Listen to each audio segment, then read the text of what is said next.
സസ്പെൻഷനിലായ IAS ഉദ്യോഗസ്ഥൻ N പ്രശാന്തിന്റെ ആവശ്യം അംഗീകരിക്കില്ലെന്ന് സർക്കാർ. ഹിയറിംഗ് ലൈവ് സ്ട്രീം ചെയ്യണമെന്ന എൻ പ്രശാന്ത് IASന്റെ ആവശ്യം അംഗീകരിക്കില്ലെന്നാണ് സർക്കാരിന്റെ നിലപാട്. വിവരങ്ങളുമായി വിഷ്ണു കരുണാകരൻ ചേരുന്നുണ്ട്.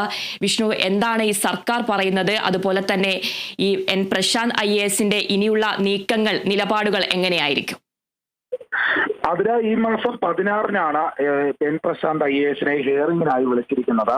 അതായത് എൻ പ്രശാന്ത് IASന്റെ ഭാഗത്തു നിന്നുള്ള വിശദീകരണം അല്ലെങ്കിൽ പരാതികൾ, അത് കൃത്യമായി നടപടിക്കെതിരെ ഉയർന്ന പരാതികൾ കേൾക്കണമെന്ന് മുഖ്യമന്ത്രി തന്നെ നിർദ്ദേശിച്ചിരുന്നു.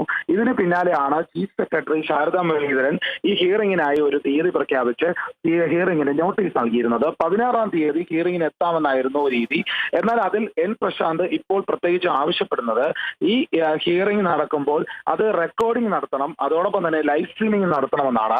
എന്നാൽ ഇത് രഹസ്യ സ്വഭാവമുള്ളത് കൊണ്ടും അച്ചടക്ക നടപടിയിന്മേലുള്ള കാര്യമായതുകൊണ്ടും അങ്ങനെ ചെയ്യാൻ പറ്റില്ല എന്ന് തന്നെയാണ് സർക്കാരിന്റെ ഭാഗത്തുനിന്നുള്ള വിശദീകരണം. അതുകൊണ്ട് അത് പാടെ തള്ളുകയാണ് ഉണ്ടായത്. എന്നാൽ എൻ പ്രശാന്തിന്റെ ആവശ്യം ഇത് തനിക്കെതിരായ ആരോപണങ്ങൾ ഉയർന്നു വരുന്നതാണ്. അതുകൊണ്ട് ഹിയറിംഗുമായി ബന്ധപ്പെട്ട കാര്യങ്ങൾ പുറത്തറിയണം, അതുകൊണ്ട് ഇത് രഹസ്യമായി സൂക്ഷിക്കേണ്ടതില്ല എന്നാണ്.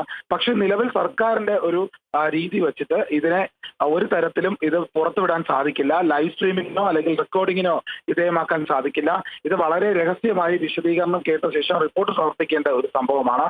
അതുകൊണ്ട് ഉന്നത ഉദ്യോഗസ്ഥനെതിരെ ആക്ഷേപം ഉയർത്തിക്കൊണ്ട് ഈ സമൂഹ മാധ്യമങ്ങളിൽ അവഹേളിക്കുന്ന രീതിയിലുള്ള പോസ്റ്റുകൾ ഇട്ടു എന്നാണ് ഈ എൻ പ്രശാന്തിനെതിരായ ആരോപണം.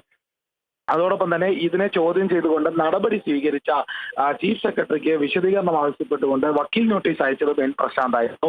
ഈ എൻ പ്രശാന്തിന്റെ ചോദ്യങ്ങൾ അടക്കമുള്ള കാര്യങ്ങളിലും പരാതികളിലും കൃത്യമായ ഒരു വിശദീകരണം ലഭിക്കേണ്ടതുള്ളതിനാൽ മുഖ്യമന്ത്രി അതിന് അംഗീകാരം നൽകുകയായിരുന്നു. അതുകൊണ്ട് ഇത് മുഖ്യമന്ത്രിയുടെ നിർദ്ദേശപ്രകാരമാണ് ഹിയറിംഗിന് വിളിച്ചിട്ടുള്ളത്. ഹിയറിംഗിന് ഏതായാലും ഹാജരാകണമെങ്കിൽ ഈ റെക്കോർഡിങ്ങും അതോടൊപ്പം തന്നെ ഇത് ലൈവ് സ്ട്രീമും ചെയ്യണം. അതുകൊണ്ട് ഉള്ള കാര്യങ്ങൾ ഈ രഹസ്യ സ്വഭാവം ഇല്ലാതെ ആയാൽ മാത്രമാണ് തനിക്ക് പറയാനുള്ളത് പുറത്തു വരുമെന്നാണ് എൻ പ്രശാന്തിന്റെ നിലപാട്. എന്നാൽ ഈ നിലപാട് അംഗീകരിക്കാൻ പറ്റില്ല എന്ന് തന്നെയാണ് സർക്കാരിന്റെ ഭാഗത്തുനിന്നുള്ള വിശദീകരണം.